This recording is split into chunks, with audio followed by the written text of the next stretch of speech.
Hola, con mis compañeros vamos a enseñarles cómo mediante un experimento podemos calcular los siguientes datos, como lo son la cantidad de materia, cantidad de calor, trabajo, energía y dilatación del aire.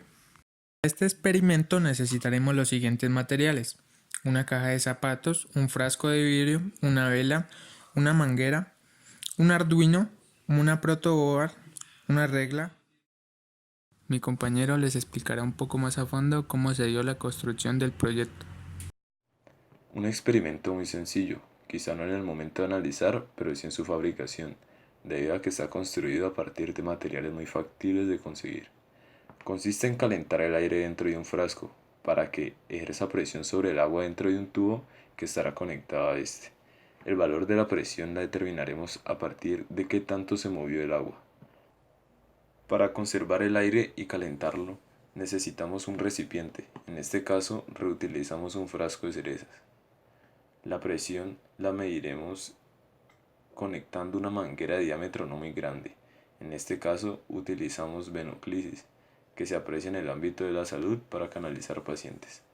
La temperatura es muy importante y para eso la mediremos con ayuda de un sensor de TH11 que conectado a un circuito y a su vez a un Arduino nos dará una gráfica en nuestra computadora.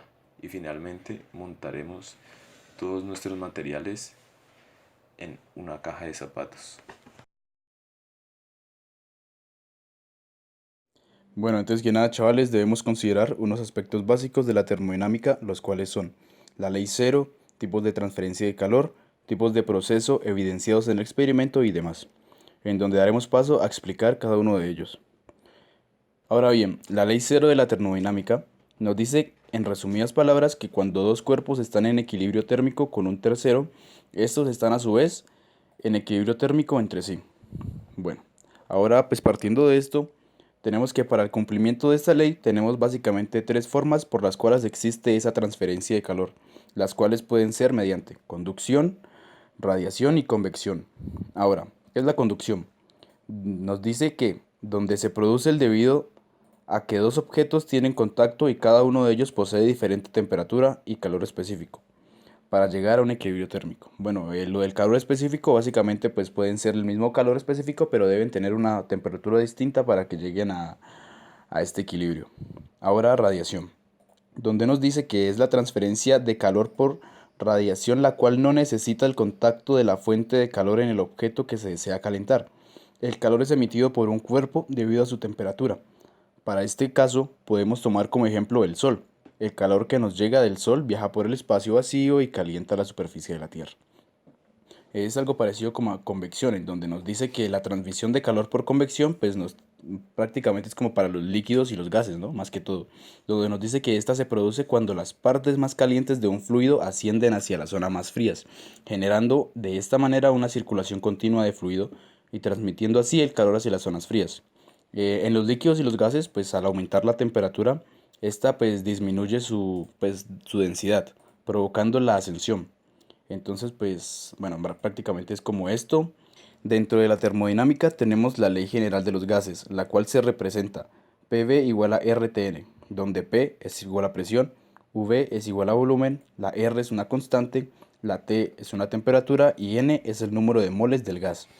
En fin, con esta introducción podemos dar paso a que son los procesos termodinámicos, los cuales son adiabático, isotérmico, isobárico e isocórico, donde tenemos que un proceso isotérmico pues es un proceso, valga la redundancia, en donde la temperatura constante y tenemos que participa pues en este un gas ideal, el cual se puede expresar la presión en términos de volumen. Isobárico es el proceso de compresión mediante el cual el volumen y la temperatura de un gas varían mientras que la presión se mantiene constante. Isocórico. El proceso isocórico pues es el proceso de compresión por el cual el volumen de un gas permanece constante, pero la presión y la temperatura del gas pues van a variar. Realizando el experimento, se pasan por alto algunos fenómenos importantes que suceden. En el recipiente de vidrio, la transferencia de calor es uno de ellos, muy importante a la hora de saber en cuánto tiempo se calienta el aire dentro del recipiente. Esto se ha afectado por cómo está fabricado el material y qué tan grueso es. También varía dependiendo del material. La dilatación térmica es otro factor del que podemos deducir algo, pues a medida que se introduce calor al recipiente, este se expande. En estos casos, el coeficiente de dilatación es indispensable, pues es el cociente que mide el cambio relativo de longitud o volumen que se produce cuando un cuerpo sólido o un fluido dentro de un recipiente cambia de temperatura provocando la dilatación térmica, lo que conllevaría a que el recipiente colapsara. Para iniciar, vamos a hacer el cálculo de la presión y ella es igual a ρ, que es la densidad del agua por la gravedad por la altura que subió nuestro líquido. Ahora podemos calcular la cantidad de materia, donde nuestra incógnita va a ser n. Nuestra presión ya la tenemos, el volumen es el de nuestro recipiente medido con la probeta, R es la constante de los gases ideales universal y la temperatura la tenemos en grados Celsius y tenemos que pasarla a grados Kelvin. Una vez obtenida n, podemos calcular la masa del aire despejándola de nuestra siguiente ecuación, donde tenemos los valores para n y para la masa atómica del aire. Una vez obtenida la masa del aire, podemos calcular la cantidad de calor, donde la ecuación nos dice que ella va a ser igual a la masa del aire por el calor específico del aire por el diferencial de temperaturas. Y así simplemente podremos obtener el resultado de nuestra operación. Cabe destacar que la temperatura final fueron 50 grados, pues nuestro sensor mide hasta ese rango de temperatura nomás.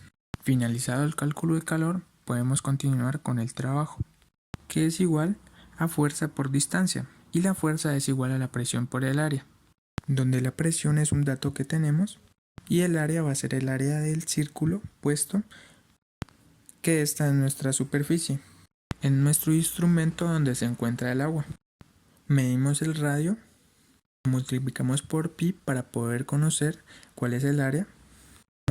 Como nuestro radio es muy pequeño, pasamos los centímetros cuadrados a metros cuadrados para así multiplicarlos por los respectivos pascales y obtener la fuerza multiplicada por la distancia y así obtener el cálculo del trabajo en la medida del trabajo, que es los julios.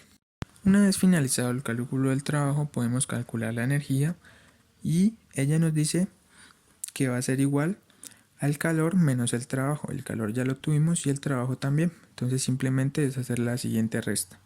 Finalmente vamos a calcular la dilatación del aire de la siguiente ecuación, despejando nuestra dilatación para obtener cuánto se expandió nuestro aire en nuestro instrumento donde se encuentra el agua, que es la venoclisis.